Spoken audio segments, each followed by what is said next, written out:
우리 모두가 다 하나님의 은혜로 구원받은 사람인 줄 믿습니다. 다시 묻습니다. 우리 모두가 다 하나님의 은혜로 구원받은 백성임을 믿습니다. 구원을 받으면 마음이 변하고 마음의 변화는 삶의 변화로 이어집니다.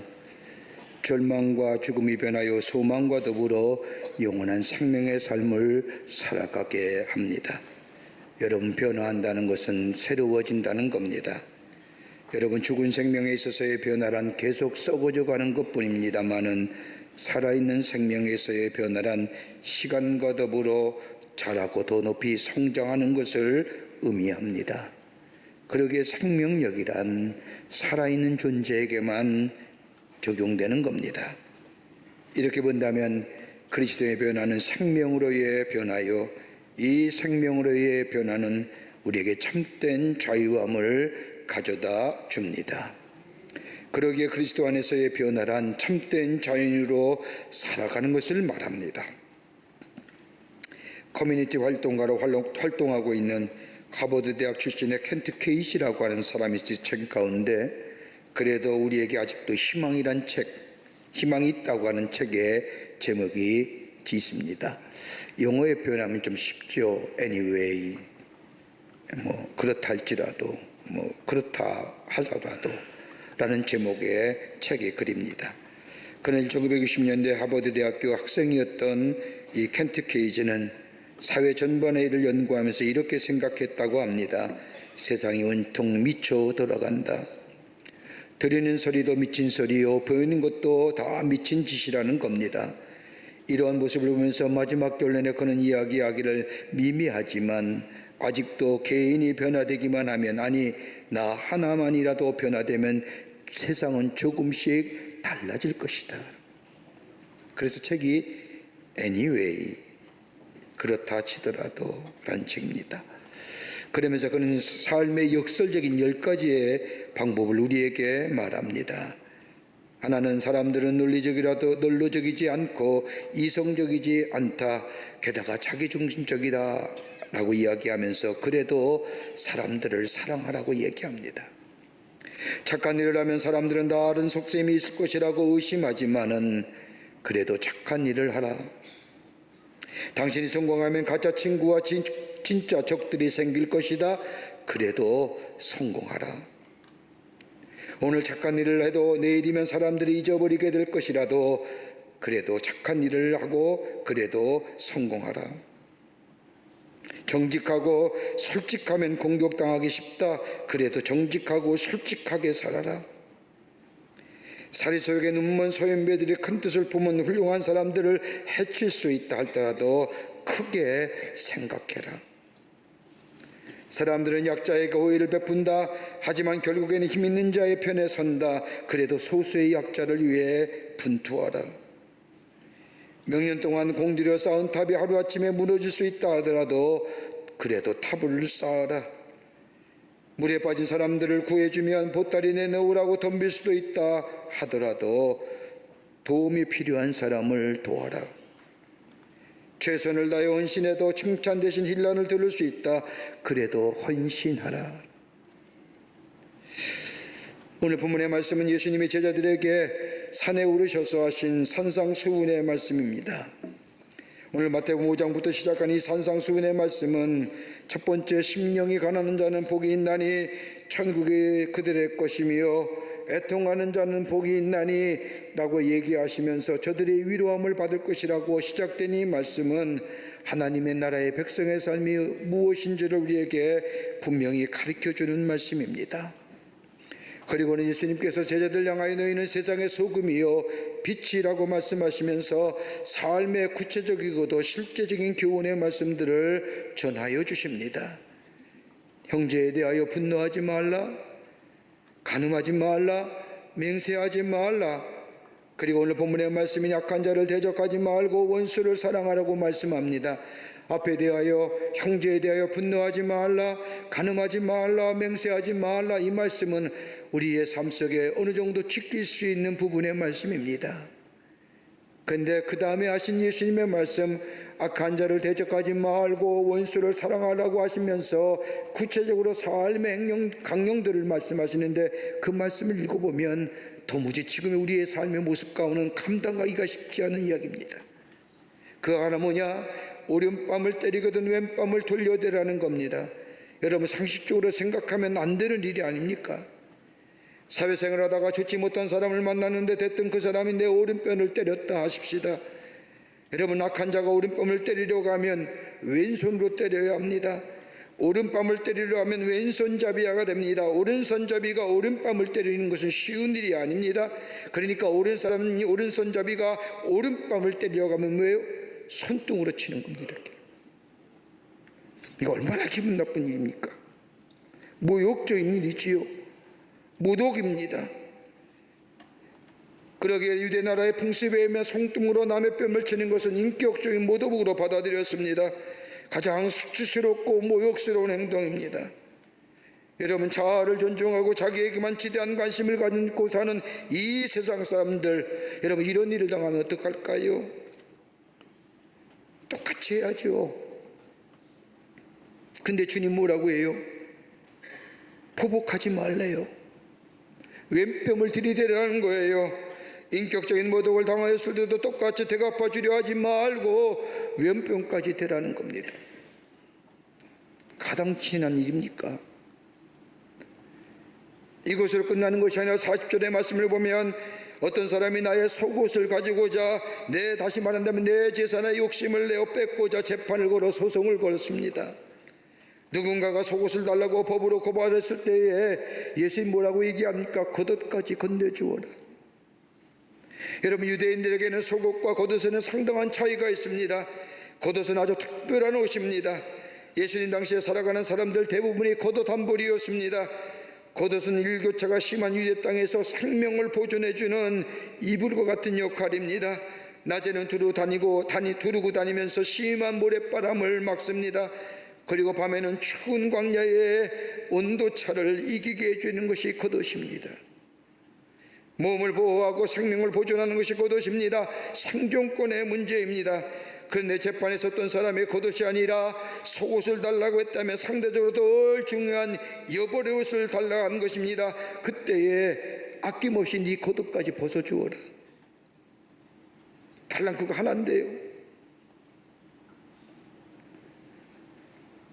39절과 40절의 말씀, 예수님이 하신 말씀, 그 일이 우리에게 당하면 아마 우리의 가슴에는 증오와 그리고 복수하고 분마음이 들 것입니다. 근데 예수님은 그것으로 끝나는 것이 아니라 41절에 와서는 또 한 번의 이야기를 하십니다. 억지로 오리를 가거든 심리를 동행하라. 참 이해하기 어려운 말씀만 하신 것 같습니다. 성자가 아니면 불가능한 일들을 우리에게 하라고 말씀하십니다. 그래야 네가 하나님의 사람이고 예수의 사람이고 예수의 제자라고 얘기하십니다. 우리의 삶의 주님을 본 이러한 일들이 예수님 때만 있었던 것이 아니라 우리가 살고 있는 지금의 삶의 모습 속에서도 일어나는 것을 보게 됩니다. 어떻게 해야 될까요? 그리스도인으로서 어떻게 이 문제를 해결해야 될까요? 오늘 성경은 이는 이로 대하라고 얘기하는데, 여러분, 이것은 여러분 개인에게 국한된 말씀이 아닙니다. 이는 이라고 하는 것은 재판관이 재판을 할 때에 공정하게 다른 사람이 피해를 받았으면 그 사람과 똑같이 대하라고 하는 재판에 있어서의 이야기지 개인적인 일에 있어서의 이야기는 아닙니다.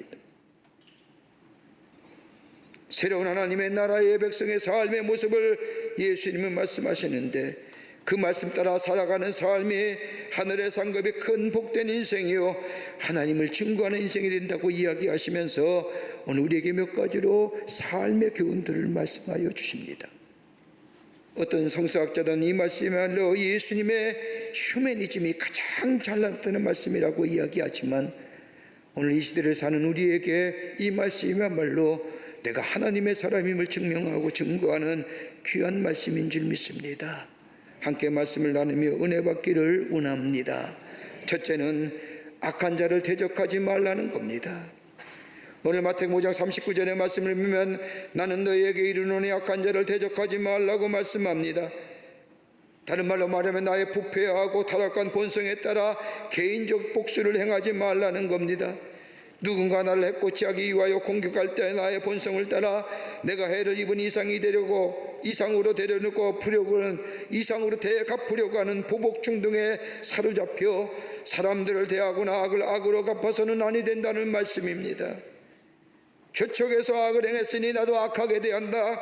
저쪽에서 악한 방법을 썼으니 나도 똑같은 방법으로 갚아야 한다 라고 해서는 아니 된다는 겁니다. 그렇다고 정의를 포기하거나 불의를 묵과하라는 말이 아닙니다. 정의는 하나님께 맡기고 우리는 악한 자를 대적하지 말라는 겁니다. 로마서 12장 19절의 말씀을 보면 내 사랑하는 자들아 너희가 친히 원수를 갚지 말고 하나님의 진노하심에 맡기라 기록되었으되 원수 갚는 것이 내게 있으니 내가 갚으리라고 주께서 말씀하시니라. 내가 원수 갚는 것이 아니라 하나님의 진노하심에 하나님의 정의와 하나님의 공의에 맡기라는 겁니다. 비난하지 말라는 겁니다. 하나님 왜 저 사람은 저렇게 악하게 삽니까? 왜 저 사람을 가만둡니까? 정죄하지 말라는 겁니다. 심판은 하나님께 맡기고 저들과 함께 살아가라는 겁니다. 여러분 왜 그럴까요? 역설적으로 이야기한다면 내게 도움이 되기 때문입니다. 여러분 요즘 얼마나 뜨겁습니까? 마치 강한 햇빛으로 인하여 땅에 열기가 올라와 숨을 쉬지 못하게 합니다.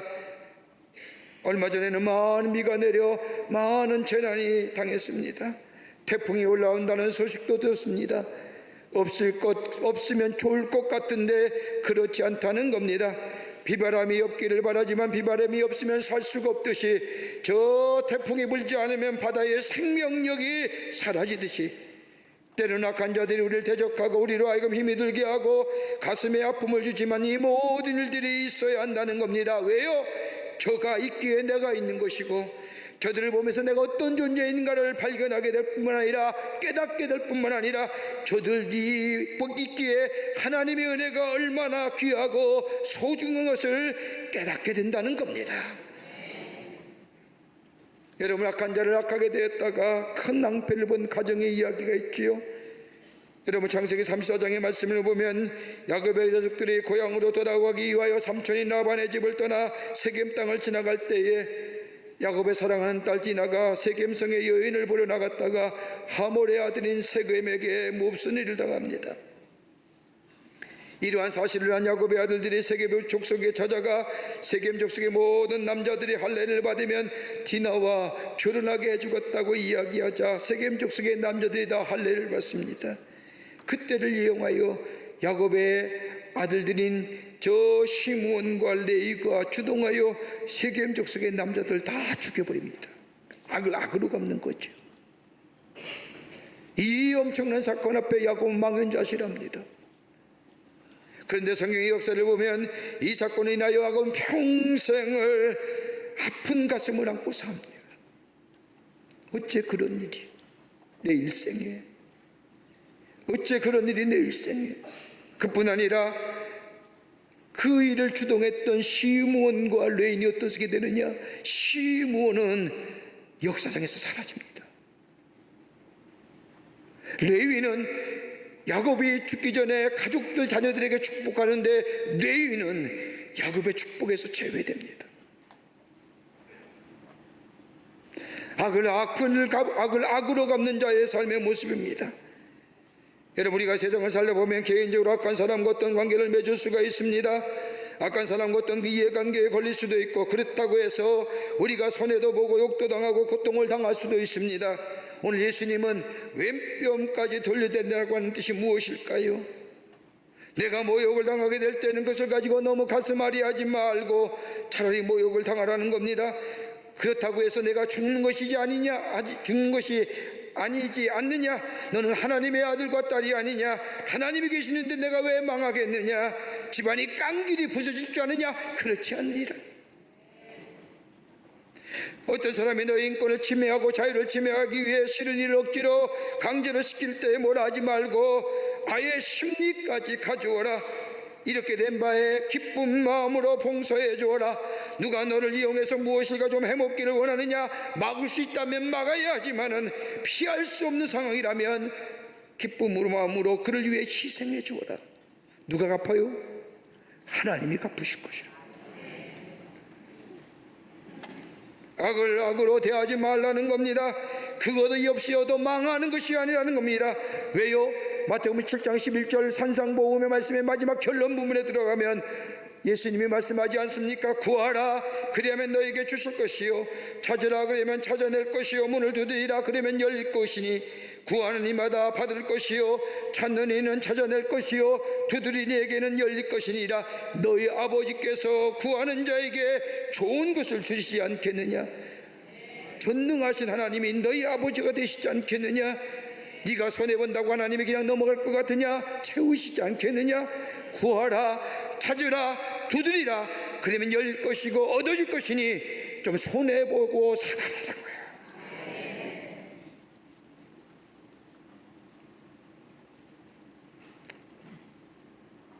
얼마나 우리가 증오 가운데 삽니까? 얼마나 우리가 다른 사람을 미워하며 삽니까? 예수 믿는다고 하면서도 우리 마음속에 증오와 분노의 감정이 얼마나 때때로 일어납니까? 원치 않게 해를 당하거나 원치 않게 약한 자로 인하여 아픔을 당할 때 갖는 이 마음, 그 내려놓으라는 겁니다. 악인을 대적하지 말고 심판과 정의는 하나님께 맡기고 저들을 함께 더불어 살아가는 삶. 두 번째는 예수의 마음이 우리 안에 있어야 한다는 겁니다. 악한 자를 대적하지 않는 일, 여러분 내 힘으로 불가능한 일입니다. 그러나 주님이 내 안에 계시고 주님이 나의 삶의 주인 되심을 고백하며 살아가는 삶, 여러분 얼마든지 악한 자를 대적하지 않을 수가 있습니다. 갈라디아서 2장 20절에 바울이 고백한 것처럼 내가 그리스도와 함께 십자가에 못 박혔나니 그런즉 이제는 사회가 산 것이 아니요 그리스도께서 사신 것이라고 말한 것처럼 진정 우리가 주님을 사랑하고 주님을 따르는 작은 예수의 삶을 내 삶 속에 살아가기를 원한다면 우리의 마음은 죽어져야 됩니다. 그 대신에 예수의 마음이 우리 마음 가운데 있어야 합니다. 그렇게 될 때 우리는 이 세상의 악인들을 대적하는 것이 아니라 악을 넘어서서 그를 불쌍히 여기는 마음입니다. 그들이 회개하고 돌아오시도록 그들에게 감동을 줄 수 있습니다. 우리가 그렇게 할 때에 저들이 새로운 생명을 얻습니다. 우리나라 선교 초창기의 역사를 보면 참으로 재미있고 우리에게 귀한 교훈을 주는 말씀들이 많이 있는데 그 가운데 김익두 목사님이 계십니다. 이분은 예수 믿기 전에 저 황해도 신천의 장터의 가장 유명한 깡패입니다. 기골이 장대하고 힘도 얼마나 장사인지 모릅니다. 그러게 장터에서 애들이 울거나 갓난아이가 웃으면 야 김익도 온다라고 하면 애들의 울음이 그칠 정도였답니다. 그랬던 그분이 예수를 믿고 그리고 하나님의 사람이 됩니다. 이 김익두가 예수를 믿고 회개한 다음 맨 처음으로 사람들에게 돌린 부고장이 있는데 그 부고장 다름이 아니라 김익두는 죽었다. 사람들은 깡패 김익두가 죽었다는 부고장을 받고는 얼마나 기뻐했는지 모릅니다. 그러기에 평소에 그분이 얼마나 잔인하고 못된 일을 많이 저질렀기에 사람들이 그렇게 좋아했을까요? 김익두가 완전히 죽었다 그리고 변했다는 소문이 나고 이제는 전도사가 되어 사방에 예수 믿으라고 전도하려는 소문이 되자 그분을 잘 알고 있는 한 아주머니가 고개를 갸우뚱거립니다. 김익두가 변하면 얼마나 변하겠어? 그 무서운 깡패가. 그러던 참에 마침 김익두가 그 아주머니 집을 지나갑니다. 그리고는 이 아주머니를 향하여 예수 믿으시오라고 전도하는 겁니다. 그자 이 김익두의 변화를 의심하던 아주머니는 그래 어디 보자 그가 얼마나 변했는지 하면서 물바가지를 막 들고 나와 김익두의 얼굴에 확 끼었습니다. 그러면서 낌새를 살피는데 김익두는 천천히 웃으면서 아이고 아주머니 수고하십니다라고 말하는 겁니다. 이 말을 듣는 아주머니가 이야기를 어디 김익두가 얼마나 죽었나 보자라고 말하자 이 말을 듣는 김익두가 이렇게 말하는 겁니다. 내가 죽었으니 아주머니가 살아있는 것이 아니겠습니까? 예수 믿기 전에 이런 일이 있었다면 아주머니는 죽었을 겁니다. 당신이 살아있다는 것이 바로 내가 죽었다는 증거입니다라고 이야기했답니다. 이 말을 들은 아주머니가 예수를 믿었다는 거예요. 예수의 마음이 우리 가운데 있어야 악한 자를 넘어설 수 있습니다. 예수님이 계신 것이 하나님의 나라요 천국입니다. 우리 마음에 예수님이 계시면 그것이 천국이요 평화가 임합니다. 예수의 마음이 우리 안에 있으면 악한 자라도 포용할 수 있게 됩니다. 대적하고 정죄하는 것이 아니라 한 마리 잃은 양을 찾아 헤매는 선한 목자인 예수님처럼 우리 안에 예수님이 계시면 악한 자 또한 구원받을 대상이요 그러기에 측은히 여기고 불쌍히 여기는 마음이 있어 대적하지 않고 넘어서게 됩니다.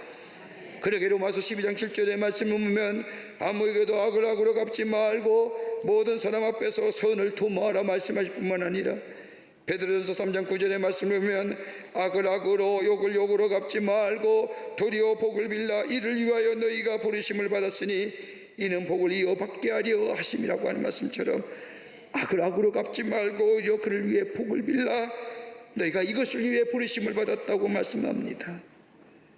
여러분, 우리가 세상에서 부르심 받은 하나님의 백성된 목적은 다름이 아니라 악인이 너무 많은 이 세상에 악을 악으로 갚지 않고 악을 위해 기도하는 사람, 악을 넘어서서 하나님의 선하심과 인자하심 우리 가운데 얼마나 넘쳐 흐르는가를 저들을 통하여 증거하고 저들로 하여금 하나님께로 나아가기 위해서 우리를 부르신 줄을 믿습니다.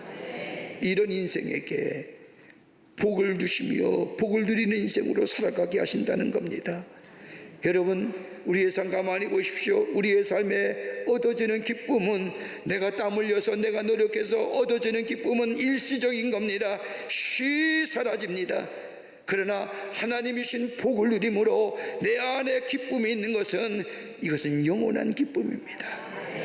악을 악으로 갚지 말고 악을 선으로 넘어서는 삶, 악한 일을 위해 기도할 줄 아는 사람, 그럴 때 하나님은 우리에게 하늘의 복을 날 뿐만 아니라 우리에게 뭐예요?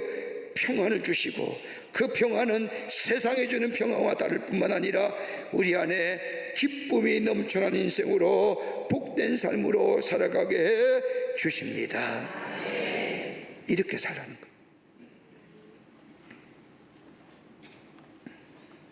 끝으로 자발적 선택하며 살라는 겁니다. 오늘 마태복음 5장 41절의 말씀을 보면 또 누구든지 너를 억지로 오리를 가게 하거든 그 사람과 심리를 동행하라고 말합니다. 여러분, 이 말씀을 좀 잊게 하려고 하면 오리를 가려고 하면 자발적으로 심리를 가라, 이 말씀이 아닙니다. 예수님이 이 말씀하신 이유가 있습니다. 여러분, 예수님이 사실 때는 팔레스타인에는 로마의 식민지였습니다. 당시 로마는 이스라엘뿐만 아니라 지중해 연안의 거의 모든 나라를 다 식민지로 가지고 있었습니다. 그러기에 로마 군인들이 식민지 곳곳에서 배치되어 있었는데 식민지에서 폭동이거나 봉기가 일어날 경우에 신속하게 폭동의 현장이나 전선으로 가야 할 필요가 있습니다. 이때 로마 병정들은 칼과 방패를 포함하여 약 30-40km의 군장을 하고 폭동이 일어난 현장으로 가야 하는데 이것을 쉽게 하기 위해서 로마의 제국은 법을 만들었습니다. 군인들이 민간인을 시켜 군장과 배낭을 지고 가도록 하는 법입니다. 만일 이에 반항하거나 불응하면 반역죄에 해당하여 처형할 수 있게 만들었습니다. 여러분, 예수님께서 십자가에 지시기 위해서 돌아가시기 위해서 골고다 언덕을 향하여 십자가를 메고 가시게 될 때에 로마 병정이 예수님이 하도 지쳐서 쓰러지니까 뭐예요? 길가에 구경하고 있는 구레네 시몬을 데려다가 예수의 십자가를 대신 지게 했잖아요. 이게 로마법에 의한 겁니다. 그 길이가 오리예요. 로마의 병정들은 로마의 법에 의하여 저 십자가를 진 예수님 오리까지만 걷게 하시고 가로가게 하시고 구레네 사람 건장한 청년 건장한 사람을 끌어다가 너 예수 대신 십자가, 이게 구레네 시몬이 억지로 준 십자가의 모습. 그러기에 로마의 모든 도로에는 오리마다 그것을 알리는 이정표가 있었다고 합니다. 만일 군인들이 이 법을 어기고 민간인에게 집을 매고 가게 하기를 오리가 넘으면 백부장은 군법을 어긴 군인들에게 처벌을 하게 되었고, 이런 상황에서 만일 오리를 가지 않고자 했으면 바로 즉결 처분을 받게 되어 있었습니다. 오리를 넘어서 십리를 가고자 한다면 그 군인이 처벌받게 되어 있었다는 겁니다. 예수님은 이 같은 법을, 로마의 법을 알고 계시면서 거기에 빗대어 산에 오른 제자들을 향하여 너희가 누가 오리를 가고자 하면 십리까지도 가져오라고 말씀하십니다. 만일 십리를 가면 누가 피해를 입게 됩니까? 로마 군인이 처벌받게 됩니다. 그러니까 민간인이 십리를 가고자 하면 오히려 로마 군인이 안 된다고 말씀하면서 오리만 가라고 이야기할 것이라는 겁니다. 그런데 예수님이 왜 로마 군법을, 여기에 오리법을 말씀하셨을까요? 자발적으로 도와주고 같이 동행, 이 얘기가 아닙니다. 여러 가지 뜻이 있겠지만 예수님 당시에 로마 군인들이 이스라엘 백성에게 오리를 가고자 하면 감정적으로 대응하여 안 가겠다고, 너희는 나쁜 나라야, 우리를 지배하는 나라야, 그러기에 안 따라간다고 대응하면 그 자리에서 죽습니다. 그러기에 생명을 보존하기 위해서 오리는 가라는 겁니다.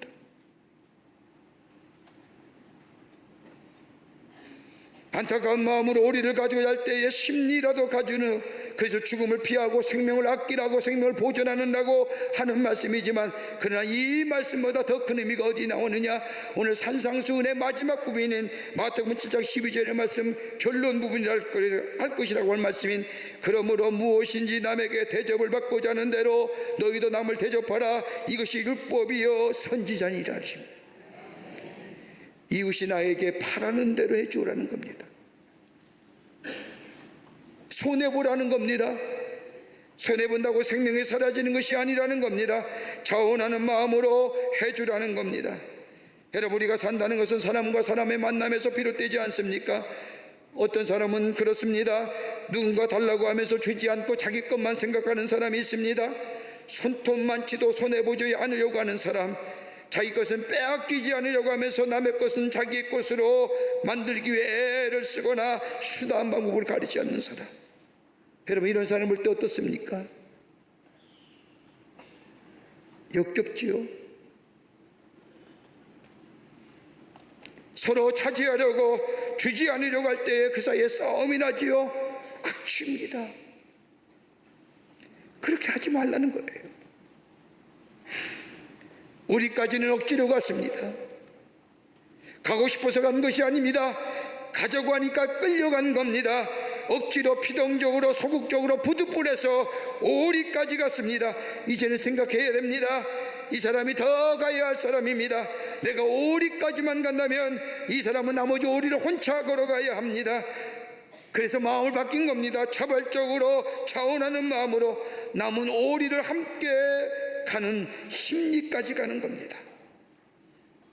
처음에 오리는 억지로 간 것이라고 하면 다음에 오리는 자발적으로 자원하는 마음으로 선택하여 걸어가는 겁니다. 시작과 출발은 억지로 다른 사람에게 시작했는지 모르지만은 이제는 마음을 새롭게 하여 동기를 새롭게 전환시켜야 된다는 거예요. 우리의 신앙생활로 적용해 볼까요? 우리가 예수를 믿을 때에 못 모르고 믿었습니다. 처음부터 알고 믿은 사람 아무도 없습니다. 아니, 다른 사람에 의해서 우리의 신앙생활을 시작했다 해도 과언이 아닙니다. 누군가의 전도받아서, 누군가의 인도함을 받아서 오늘 예배당에 와 예수를 믿고 예배를 드리고 하나님의 사람이 되었습니다. 그렇다고 한다면 이제는 좀 알지 않습니까? 오리까지 왔습니다. 이제는 뭐요? 동기가 바꿔야 되잖아요. 변화되어야 되지 않습니까? 이제까지는 모르고 살았다 합시다. 그러나 이제부터는 알고 살아야 한다는 겁니다. 이제까지는 잘 모르고 믿음의 생활을 했다고 한다면 이제부터는 알고 살아가야 됩니다. 처음 오리에 갈 때는 남의 일입니다. 내 의지가 아닙니다. 남의 의지에서 끌려간 인생입니다. 남의 인생에 내가 동참한 겁니다. 그러나 이제 내가 내 일을 하는 겁니다. 가고자 해서 가는 것이 아니라 내가 가고 싶어 가는 겁니다. 이걸 뭐라고 해요? 트랜스포메이션 하는 겁니다. 이게 혁신이에요. 예수님께서 우리를 가져가며 심리를 가져라는 말씀에는 천국에 걸맞는 넉넉한 사람이 되라는 겁니다. 남이 바라는 대로 해주는 사람이 되라는 겁니다. 가슴이 좀 펼쳐서 넉넉한 사람, 가슴이 터져서 시원하고 너그러운 사람, 좀 가슴이 따뜻한 사람, 너도 그런 사랑 받았지 않느냐는 겁니다. 이제는 그렇다고 한다면 이젠 동기가 좀 변화되어야지요. 너그러운 사람, 따뜻한 사람, 손을 내밀 줄 아는 사람. 지금은 손해보는 것 같지만 하나님이 그 마음을 알아주시고 갚아주신다는 겁니다. 이게 그리스도의 삶이에요. 손해보기 않기 위해서 서로 재판하면 어떻게 해요? 서로 상처 입잖아요. 내가 좀 손해보자라고요. 손해보면 뭐예요? 우리 주님이 아시잖아요. 후하게 넘치게 주실 우리 주님. 두드려라, 구하라, 찾으라, 찾게 될 것이고, 문을 두드리면 열리게 될 것이고, 얻어질 것이고, 머리털까지 세신 너의 하나님께서 너의 사정과 형편을 알지 못하겠느냐? 하물며 악한 아들, 악한 아버지라도 자신의 아들에게 좋은 것을 줄 알거든 전능하신 하나님께서 너에게 좋은 것으로 채우지 않겠느냐라고 하십니다.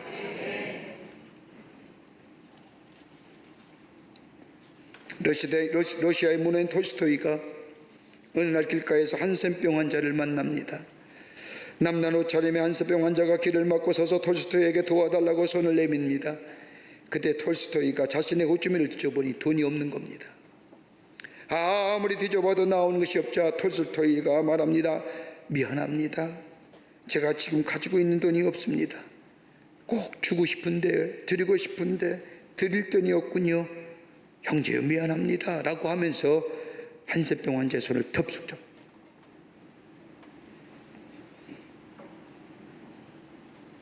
그때 한센병 환자가 말합니다. 돈은 못 받았지만 지금 내 마음은 그 어느 때보다 행복합니다. 당신이 나를 보고 형제라 불렀고 다른 사람은 나를 피하고 한만하면 나와 마주치지 않을 때에 내 손을 잡아준 이보다 더한 행복이 없습니다. 감사합니다 라고 말하는 겁니다. 톨스토이 이때의 만남이 그의 일생을 바꾸어 놓았다고 나중에 고백합니다. 그러면서 그는 고민합니다. 참으로 사람답게 산다는 게 뭘까요? 이 질문을 자신에게 던지면서 참으로 사람답게 산다는 것은 다름이 아니라 결론적으로 그런 얘기합니다. 함께 하는 것이다. 그리고 그는 가난한 사람들이 사는 농촌에 내려가서 그들과 함께 평생 어울려 살면서 그때 쓰여진 소설이 뭐예요? 부활입니다. 악이 넘치는 세상에 삽니다. 조금만 이렇게 방심하면 악에 넘어집니다. 아무 이유 없이 악이 우리를 넘어서고 우리에게 다가옵니다. 주님 말하는 겁니다. 악과 대적하지 말라. 정의와 심판은 하나님께 있는 것이다. 할 수만 있다면 같이 함께 걸어가는 인생 되어라. 손해보느냐? 손해봐라. 피해 입느냐? 조금 피해 입어라. 그거 입는다고 해서 망하는 거 아니다. 그 손에 있다고 해서 네 생이 무너지는 거 아니다. 너에게는 하나님이 계시지 않느냐? 후회 주시고 넘치게 하시는 하나님, 구하면 주실 것이고 찾으려면 찾게 될 것이고 문을 들리면 열릴 것이고 우리에게 주시는 하나님이 너희가 있지 않느냐? 그거 너희 하나님의 자녀 아니냐? 어렵냐? 예수의 마음 가져라. 예수의 마음이 있으면 넉넉히 이기니라. 그리고 오리를 가고자 하면 십리를 가요. 그럴 때에 너를 통하여 예수 그리스도가 증거되며 너가 하나님의 사람임을 증거되며 그 또한 너에게 하나님을 발견하며 그가 새롭게 될 것이다. 오늘 이 말씀하시는 겁니다. 우리의 믿음이 결단하여 주님의 말씀대로 순종하며 사는 우리가 될 때에 우리 안에 신비로운 능력 그리고 복된 삶, 평안의 삶, 하나님 주신 평강을 누리며 사는 아름다운 하나님의 사람의 삶으로 살아가게 될 줄 믿습니다. 이 믿음의 고백이 여러분과 저 가운데 있어지기를 주의 이름으로 축원합니다. 하나님 감사합니다. 저희들 주께서 사랑해 주시고 하나님의 자녀 삼으심에 감사합니다. 주의 주신 말씀 마음에 새기고 주님과 함께 동행하며 걸어가는 저희들 되게 하여 주셔서 이 땅에 하나님 나라를 세워가게 하여 주시옵소서. 성령이 도우시고 인도해 주실 줄 믿으며 예수님의 이름으로 기도하옵나이다.